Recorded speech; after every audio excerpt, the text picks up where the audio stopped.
প্রচুর পরিমাণে আলুর যোগান থাকা সত্ত্বেও কলকাতার বেশ কয়েকটি বাজারে আলু বিক্রেতারা আলুর দাম অনেক বেশি নিচ্ছেন।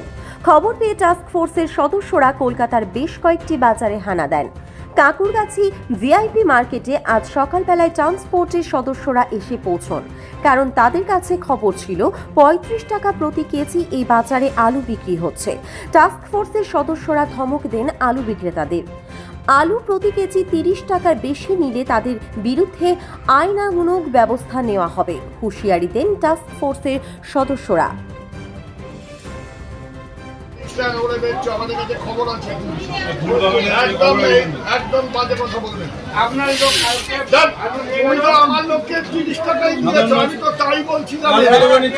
10 কিলো আলু নিয়ে গেছে, তুমি ৩০ টাকাই দিয়েছ, কিন্তু থানার কাছে খবর হচ্ছে আপনি বলুন না ৩৫ টাকা করে